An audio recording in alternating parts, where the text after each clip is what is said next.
ओम शांति। 4 अक्टूबर 2023। बाबा के महावाक्य। मीठे बच्चे, निश्चय करो कि हम आत्मा है। यह हमारा शरीर है। इसमें साक्षात्कार की कोई बात नहीं। आत्मा का साक्षात्कार भी हो तो समझ नहीं सकेंगे। प्रश्न। बाप के किस श्रीमत पर चलने से गर्भ जेल की सजाओं से छूट सकते हैं? उत्तर। बाप की श्रीमत है, बच्चे नष्टो मोहा बनो। एक बाप, दूसरा न कोई। तुम सिर्फ मुझे याद करो और कोई भी पाप कर्म न करो तो गर्भ जेल की सजाओं से छूट जाएंगे। यहाँ तुम जन्म जन्मांतर जेल बर्ड बनते आए। अब बाप आया है उन सजाओं से बचाने। सतयुग में गर्भ जेल होता नहीं। ओम शांति। रूहानी बाप रूहानी बच्चों को समझाते हैं आत्मा क्या है और उनका बाप परमात्मा कौन है। इसे फिर से समझाते हैं क्योंकि यह तो है पतित दुनिया। पतित हमेशा बेसमझ होते हैं। पावन दुनिया समझदार होती है। भारत पावन दुनिया अर्थात देवी देवताओं का राज्य था। इन लक्ष्मी नारायण का राज्य था। बड़े धनवान सुखी थे, परंतु भारतवासी इन बातों को समझते नहीं। बाप परमपिता अथवा रचता को ही नहीं जानते। मनुष्य ही जान सकते हैं, जानवर तो नहीं जानेंगे ना। याद भी करते हैं, हे परमपिता परमात्मा। वह पारलौकिक फादर है। आत्मा याद करती है अपने परमपिता परमात्मा को। इस शरीर को जन्म देने वाला तो लौकिक फादर है और वह परमपिता परमात्मा है, पारलौकिक फादर, आत्माओं का बाप। मनुष्य लक्ष्मी नारायण की पूजा करते हैं, समझते भी हैं। यह सतयुग में थे और राम सीता त्रेता में थे। बाप आकर समझाते हैं, बच्चे तुम मुझ पारलौकिक बाप को जन्म जन्मांतर याद करते आए हो। गॉड फादर तो जरूर निराकार हुआ ना। हमारी आत्मा भी निराकार है ना। यहाँ आकर साकार बनी है। यह थोड़ी सी बात भी कोई की बुद्धि में नहीं आती। वह तुम्हारा बेहद का बाप रचयिता है। पुकारते हैं तुम मात पिता। आपके हम बनते हैं तो हम स्वर्ग के मालिक बनते हैं। फिर आपको भूलने से नरक के मालिक बन जाते हैं। अभी वह बाप इन द्वारा बैठ समझाते हैं, मैं रचयिता हूँ, यह मेरी रचना है, जिसका राज तुमको समझाता हूँ। यह भी समझ जाते हैं। आत्मा को किसी ने भी देखा नहीं है, फिर क्यों कहते हैं अहम आत्मा। यह तो समझते हैं ना। अहम आत्मा एक शरीर छोड़ दूसरा लेती हूँ। महान आत्मा पुण्य आत्मा कहते हैं ना। निश्चय करते हैं हम आत्मा है, यह हमारा शरीर है। शरीर विनाशी है, आत्मा अविनाशी है। उस परमपिता परमात्मा की संतान है। कितनी सहज बात है, परंतु अच्छे अच्छे बुद्धिवान समझ नहीं सकते। माया ने बुद्धि को ताला लगा दिया है। तुमको अपनी आत्मा का ही साक्षात्कार नहीं होता है। आत्मा ही अनेक जन्म लेती है ना। हर जन्म में बाप बदलता जाता है। तुम अपने को आत्मा निश्चय क्यों नहीं करते हो? कहते हैं आत्मा का साक्षात्कार हो। अरे, इतने जन्म कोई को बोला था क्या कि आत्मा का साक्षात्कार हो? कोई कोई को आत्मा का साक्षात्कार होता भी है, परंतु समझ नहीं सकते। बाप को तुम जानते नहीं। बेहद के बाप बगैर आत्माओं को परमात्मा का साक्षात्कार भी कोई करा नहीं सकता। कहते हैं, हे भगवान, तो बाप हुआ ना। तुमको दो बाप हैं। एक तो है विनाशी शरीर को जन्म देने वाला विनाशी बाप, दूसरा है अविनाशी आत्माओं का अविनाशी बाप। तुम गाते हो, तुम माता पिता उनको याद करते हो, तो जरूर वह आया होगा ना। जगत अम्बा और जगत पिता बैठे हैं, राजयोग सीख रहे हैं। वैकुंठ में लक्ष्मी नारायण का राज्य था, वह भी भारत में ही थे ना। मनुष्य समझते हैं ऊपर कहाँ स्वर्ग होगा। अरे, लक्ष्मी नारायण का यहाँ यादगार है, जरूर यहाँ ही राज्य किया होगा। यह दिलवाड़ा मंदिर तुम्हारा अभी का यादगार बना हुआ है। तुम राजयोगी हो। अधर कुमार, कुमार कुमारियां सब यहाँ बैठे हो। उनका यादगार फिर भक्ति में बनता है। दिलवाड़ा नाम का भी कोई अर्थ होगा ना। दिल लेने वाला कौन है? यह आदि देव और आदि देवी भी राजयोग सीख रहे हैं। यह भी याद करेंगे उस निराकार परमपिता परमात्मा को। वह है ऊंच ते ऊंच ज्ञान सागर। इस आदि देव के शरीर में बैठ सब बच्चों को समझाते हैं। यह मंदिर कब बना, क्यों बना, किन्हों का यह यादगार है, कुछ भी जानते नहीं। देवियों आदि के कितने नाम लेते हैं। काली, दुर्गा, अन्नपूर्णा।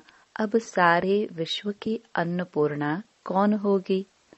कौन सी देवियां अन्न की पूर्ति करती हैं? तुम जानते हो, भारत स्वर्ग था, वहां तो अथाह वैभव रहते हैं। जबकि अभी ही 80-90 वर्ष पहले 10-12 आने मण अनाज मिलता था, तो उससे पहले कितनी सस्ताई होगी। सतयुग में तो अनाज आदि बहुत सस्ता अच्छा होता है, परंतु यह भी कोई समझते नहीं। बाप आकर तुम आत्माओं को पढ़ाते हैं। आत्मा इन कर्मेंद्रियों से सुनती है। आत्मा को यह आंखें मिली हैं देखने के लिए, कान मिले हैं सुनने के लिए। बाप कहते हैं, मैं निराकार भी इस शरीर का आधार लेता हूँ। मुझे सदैव शिव ही कहते हैं। मनुष्यों ने बहुत नाम रखे हैं, रुद्र, शिव, सोमनाथ, परंतु मेरा एक ही नाम शिव है। शिवाय नमः। भक्त भगवान को याद करते आए हैं। उनको 2500 वर्ष हुए हैं। भक्ति मार्ग में पहले अव्यभिचारी भक्ति थी, अभी तो तुम ठिक्कर भीतर में डाल दिया है। अभी इस भक्ति का अंत है। सबको वापस ले जाने मैं आया हूँ। यह पुरानी दुनिया खत्म होनी है। बॉम्ब्स बने हुए हैं तो कितने में सब खलास हो जाएंगे। सतयुग में कितने थोड़े, सिर्फ 9 लाख होंगे, बाकी इतने सब कहाँ जाएंगे। यह लड़ाई अर्थक्वेक आदि होगी। विनाश तो जरूर होना है। यह है प्रजापिता। कितने ब्रह्मा कुमार कुमारियां हैं। ब्रह्मा का बाप कौन है? निराकार शिव। हम उनके पोत्रे पोत्रियां हैं। शिव बाबा से हम वर्षा लेते हैं, तो उनको ही याद करना है। याद से ही पापों का बोझा उतरेगा। तुम जानते हो यह है ही विषयस पतित दुनिया। सतयुग है वाइसलेस दुनिया। वहाँ विष विकार होता नहीं। कायदे अनुसार एक ही बच्चा होता है। कभी अकाले मृत्यु नहीं होती है ही सुखधाम। यहाँ तो कितना दुख है, परंतु यह बातें कोई भी जानते नहीं। गीता सुनाते हैं, श्रीमद् भगवत गीता। भगवानुवाच। अच्छा, भगवान कौन है? कह देते श्री कृष्ण।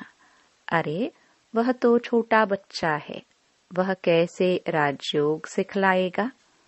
उस समय पतित दुनिया थोड़ी है। सदगति के लिए राजयोग सिखलाने वाला तो यहाँ चाहिए। गीता में लिखा हुआ भी है, रुद्र गीता ज्ञान यज्ञ। श्री कृष्ण गीता ज्ञान यज्ञ तो है नहीं। यह ज्ञान यज्ञ कितने वर्षों से चलता आ रहा है।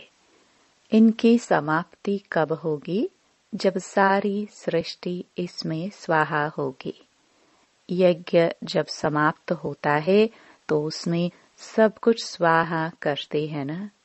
यह यज्ञ भी अंत तक चलता रहेगा। यह पुरानी दुनिया खत्म होने वाली है। बाप कहते हैं, मैं कालों का काल हूँ, सबको लेने लिए आया हूँ। तुमको पढ़ा रहा हूँ कि तुम स्वर्ग के मालिक बनो। तुम जानते हो इस समय सभी मनुष्य मात्र हैं सदा दुर्भाग्यशाली। सतयुग में थे सदा सौभाग्यशाली। यह फर्क सबको समझाना है। यहाँ आते हैं तो अच्छी रीति समझते हैं, फिर घर जाते हैं तो सब खलास हो जाता। जैसे गर्भ जेल में अंजाम वायदा कर आते हैं, हम पाप नहीं करेंगे। बाहर निकलते हैं तो फिर पाप करने लग पड़ते हैं। जेल बर्ड होते हैं ना। इस समय जो भी मनुष्य मात्र हैं सब जेल बर्ड हैं। घड़ी घड़ी गर्भ जेल में जाकर सजाए खाते हैं। बाप कहते हैं, अभी तुमको गर्भ जेल बर्ड बनने से छुड़ाते हैं। सतयुग में गर्भ को जेल नहीं कहेंगे। तुमको इन सजाओं से बचाने आया हूँ। अब मुझे याद करो, कोई भी पाप नहीं करो, नष्टो मोहा बनो। गाते हैं, मेरा तो एक दूसरा ना कोई। यह कोई श्री कृष्ण की बात नहीं है। श्री कृष्ण तो 84 जन्म ले अब आकर ब्रह्मा बना है, फिर वही श्री कृष्ण बनना है। इसलिए इस शरीर में ही प्रवेश किया है। यह बना बनाया ड्रामा है। अभी भगवान यह सूर्यवंशी चंद्रवंशी राजधानी स्थापन कर रहे हैं। तुम्हारी भविष्य के लिए प्रारब्ध बनाते हैं। अभी तुम पुरुषार्थ कर अनेक जन्मों की प्रारब्ध बना रहे हो बेहद के बाप द्वारा, जो बाप स्वर्ग का रचयिता है। यह बातें समझने की हैं। ड्रामा में हर एक एक्टर का अपना अपना पार्ट है। इसमें हम क्यों रोए पीटे? हम जीते जी उस एक बाप को याद करते हैं। इस शरीर की भी हमको परवाह नहीं है। यह पुराना शरीर छूटे और हम बाबा के पास जाए। इस समय तुम भारत की कितनी सेवा करते हो। तुम्हारे ही नाम गाए हुए हैं, अन्नपूर्णा, दुर्गा, काली आदि आदि। बाकी काली कोई ऐसी भयानक शक्ल वाली व गणेश सूंड वाला थोड़ी होता है। मनुष्य तो मनुष्य ही होते हैं। अब बाप समझाते हैं, मैं तुम बच्चों को इन लक्ष्मी नारायण जैसा बना रहा हूँ। तुम निश्चय करो, हम बाबा से वर्षा ले रहे हैं, फिर भविष्य में जाकर प्रिंस प्रिंसेस बनेंगे। बाप जो स्वर्ग का रचयिता है, उनको कोई भी नहीं जानते। जगदम्बा को भी भूल गए हैं। जिसका मंदिर बना हुआ है, अभी वह चैतन्य में बैठे हैं। कलयुग के बाद फिर सतयुग होना है। विनाश के लिए मनुष्य पूछते हैं, अरे पहले तुम पढ़कर होशियार तो हो जाओ। महाभारत लड़ाई तो बरोबर हुई थी, जिसके बाद ही स्वर्ग के द्वार खुले थे। तो अब इन माताओं द्वारा स्वर्ग के द्वार खुल रहे हैं। वंदे मातरम गाते हैं ना। पवित्र की ही वंदना की जाती है। माताएं दो प्रकार की हैं। एक है जिस्मानी सोशल वर्कर, दूसरी है रूहानी सोशल वर्कर। तुम्हारी है यह रूहानी यात्रा। तुम जानते हो, हम यह शरीर छोड़ वापस जाने वाले हैं। भगवानुवाच मन मना भव। मुझ अपने बाप को याद करो। श्री कृष्ण बच्चा तो ऐसे नहीं कहेंगे ना। उनको तो अपना बाप है। मन मना भव का अर्थ कोई भी नहीं जानते। यह तो बाप कहते हैं, मुझे याद करो तो विकर्म विनाश होंगे और उड़ने के पंख मिल जाएंगे। अभी तुम पत्थर बुद्धि से पारस बुद्धि बनते हो। रचता बाप तो सबका एक ही है। आदि देव और आदि देवी के मंदिर भी हैं। तुम उनके बच्चे यहाँ राजयोग सीख रहे हो। यहाँ ही तुमने तपस्या की थी। तुम्हारा यादगार सामने खड़ा है। लक्ष्मी नारायण आदि को राजाई कैसे मिली? उनका यह मंदिर है। तुम हो राज ऋषि। राजाई प्राप्त करने व भारत का फिर से राज्य भाग्य पाने लिए तुम पुरुषार्थ कर रहे हो। तुम भारत में स्वर्ग की राजाई स्थापन करते हो, अपने तन मन धन से सेवा करके। बाप की श्रीमत द्वारा तुम पतित रावण राज्य से सबको लिबरेट करते हो। बाप है लिबरेटर, दुख हरता सुख करता। तुम्हारे दुख हरने के लिए पुरानी दुनिया का विनाश कराते हैं।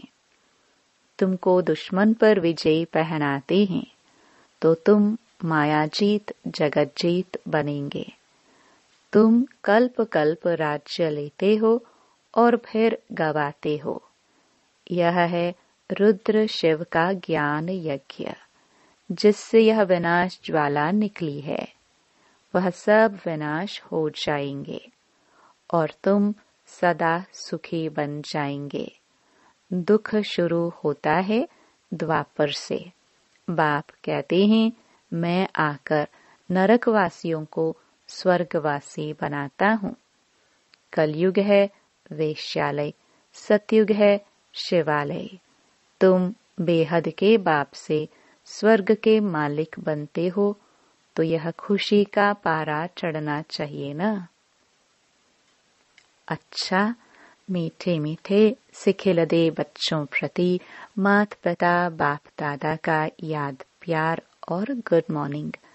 रूहानी बाप की रूहानी बच्चों को नमस्ते। धारणा के लिए मुख्य सार। पहला, जीते जी बाप को याद कर वर्षे का अधिकार लेना है। किसी भी बात की परवाह नहीं करनी है।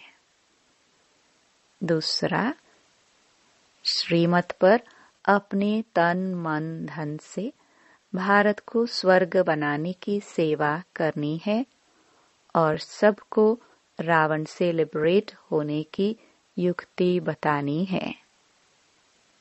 वरदान, योग ज्वाला द्वारा विश्व के किचड़े को भस्म करने वाले विश्व परिवर्तक भव। योग ज्वाला अर्थात श्रेष्ठ संकल्पों की शक्ति व लगन की अग्नि द्वारा ही अपवित्रता रूपी किचड़े को भस्म कर सकते हो। जैसे देवियों के यादगार में दिखाते हैं कि ज्वाला से आसुरी शक्तियों को खत्म कर दिया।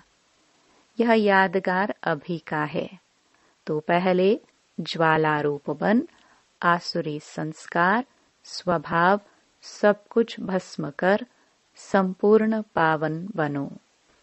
तब योग और पवित्रता की ज्वाला से विश्व के किचड़े को भस्म कर विश्व परिवर्तन के निमित्त बनेंगे। स्लोगन: आज्ञाकारी वह है जो मनमत परमत से मुक्त रह सदा श्रीमत पर चलता है। ओम शांति।